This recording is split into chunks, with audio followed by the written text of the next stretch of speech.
Mega wiggle. Alright folks, Happy New Year and all that. Yeah.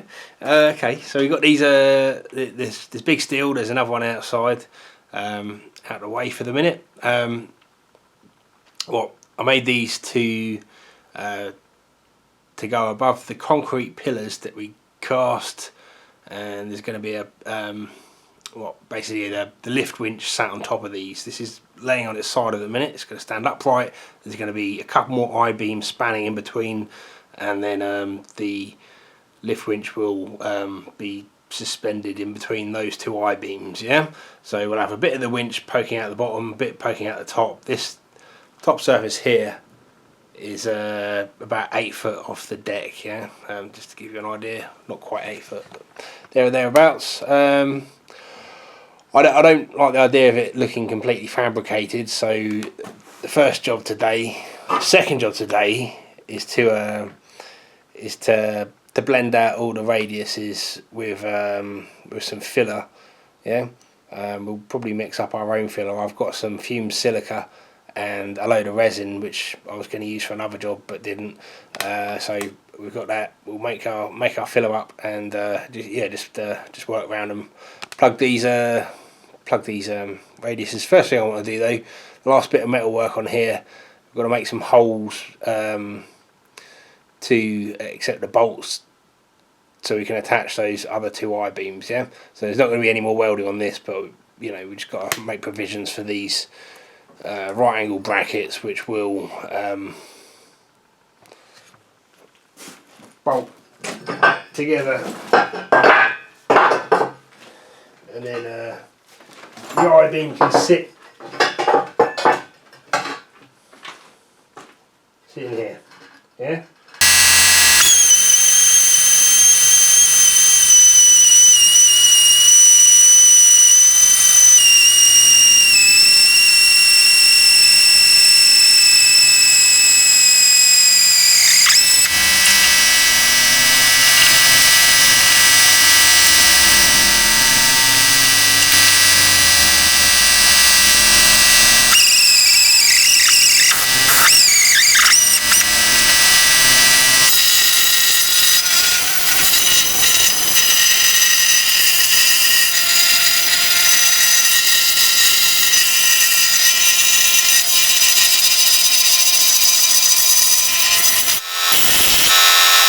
Okay, so like I said, I've got, you know, originally I was going to make the concrete moulds for the bunker out of glass fibre, but we realised, some of you realised before I did it, and I realised pretty soon after I'd done the pillars that GRP wasn't going to last long enough. What am I doing here? Oh yeah. So we got a bit of polyester resin that's left over. And I do have a tub of filler, but you know, that's easy sand filler. We might end up using a bit at the end of this job, but for now we'll just use, what am I doing here? 300 grams I'm after. We'll just use the resin and make our own filler up. Right.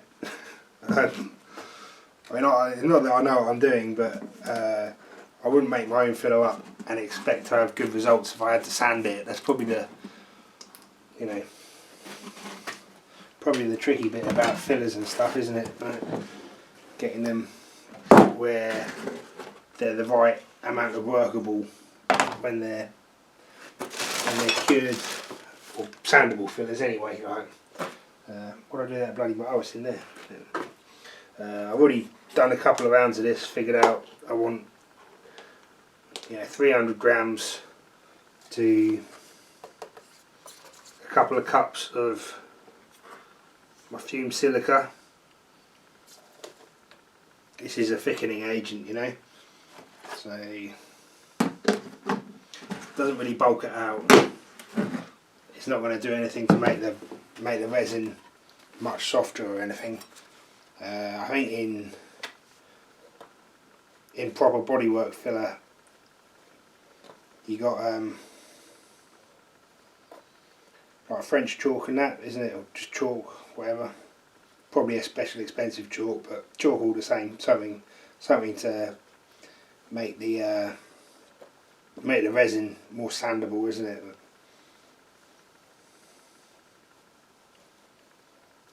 There's probably a bit of this in there as well to thicken it up. Don't know. 6 grams. Oh, 7.9. Fucking hell. The catalyst.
Alright, we've got a nice nice sort of fillet in there now, underneath as well. So we're going to throw some high build primer on it now. I figured I'd tell you this because, you know, word to the wise and all that. Like a lot of cheap primers, red oxides in particular, don't have any active ingredient. Yeah, but I found this a couple of years ago from PPG, and I've used hilariously expensive PPG products on aircraft before, but either way I was amazed that they even got out of bed for 25 quid a gallon. Yeah, and what, that's about the same price as all the other cheap primers, but this is a chromate primer, Sigma Fast 20, yeah, and yep, after, you know, sitting bits outside for a couple of years, just in that stuff, just in that primer, it's you know, I've learned to respect it a bit, you know, and it doesn't peel off or anything like that in the sun, so it has good resistance if, you know, maybe you haven't got things quite as clean as you should have done. Like, doesn't react horribly, so I just got myself another tin. But yeah, if you're looking for red oxide primers, just be on the lookout to see if it has actually got the sort of chromates and active ingredients that you want in a red oxide, rather than just a primer that is red. And if you're in the UK, you can't really go wrong with this stuff. PPG, 25 quid a tin on eBay. Sigma Fast 20 red brown. Maybe they do different colours, but you know, fuck it, I like the red brown. Yeah, with all the chromate paints as well, they're terribly bad for you, but you know, I'm sure you know that. Okay, the red oxide went on without any fuss. Let's I'm going to go with black. Yeah, it's not going to be the nicest thing, but I'm just worried. I mean, we can always repaint it. I don't really want a brush finish on this, so I think black is the safest option. You know, I've already done the engine in its appropriate Lister green colour. Don't know what colour I'm going to do the winch. Maybe I'll do that the same Lister green. I don't want too many different colours going on, and black's always a safe choice, I think.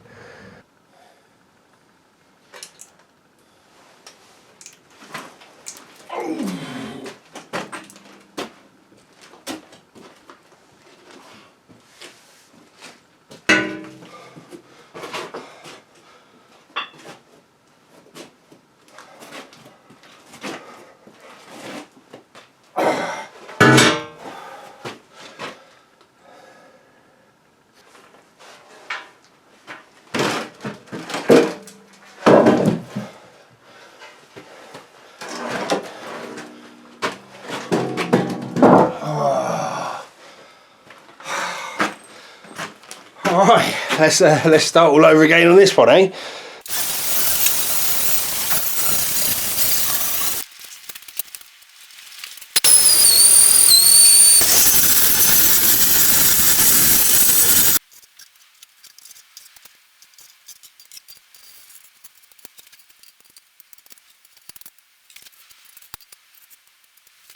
Right, so we've got a coat of paint on this. It's turned cold again, you know. The last one took bloody ages to dry, and there's still a couple of tacky patches where the paint has gone a bit thicker. You know, we've got some contours and whatnot underneath where I picked it up. Yeah, that's you know, obviously where it's going to be tacky still, wasn't it? I just got a little heater going. Let's get a bit of heat in it initially. All right, that should speed things up no end.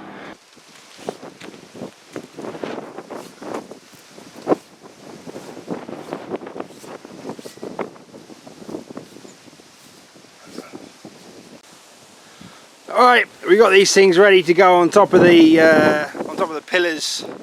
I can obviously lift them over here. We got to be between 3 and 4 bags of cement, so 70 to 100 kilo, I reckon.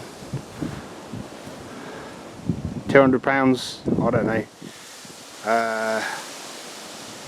Just a bit of an awkward shape to lift up. You know, I've got my steps there. I really need my shoulder to be, what's that, about 18 inches. I really need my shoulder to be 18 inches above these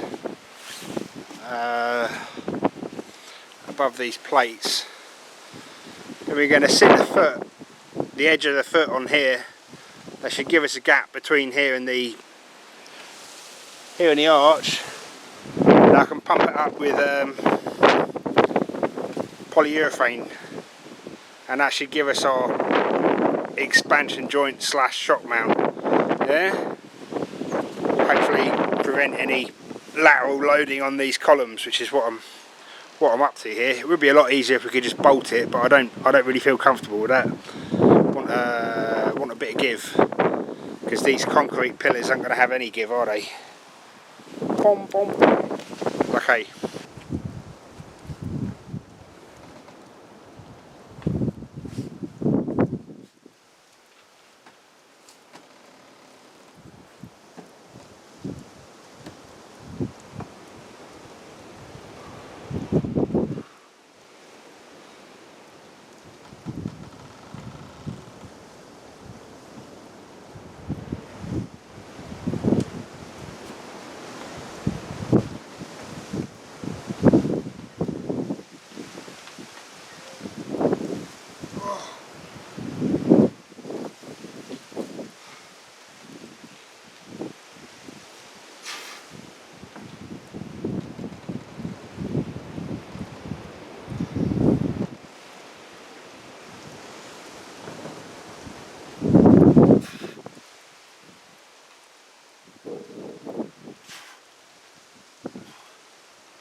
No, I didn't. It's still in there.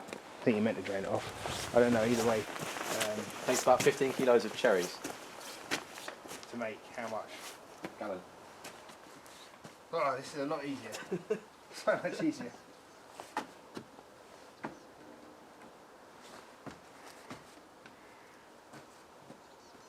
You alright? Yeah. Definitely glad I'm on this side though. Ooh. Right, then we're going to drop it. Yeah, we can go straight. How do you feel? I just need to get to the other side. Danger zone. Right, then you come on the other side.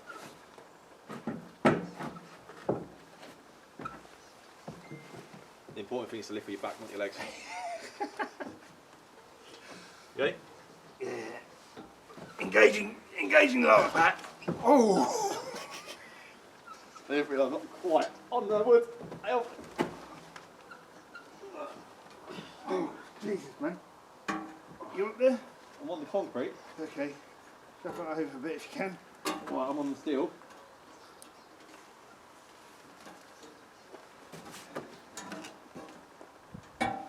Woo! Ain't that bad, is it? Thank you so much. Okay. Right, grab the prick stick. How much? Yeah. It needs to be sat on that piece of wood. That should give us a 1/4 inch. Is that piece of wood hard up against the steel? I am.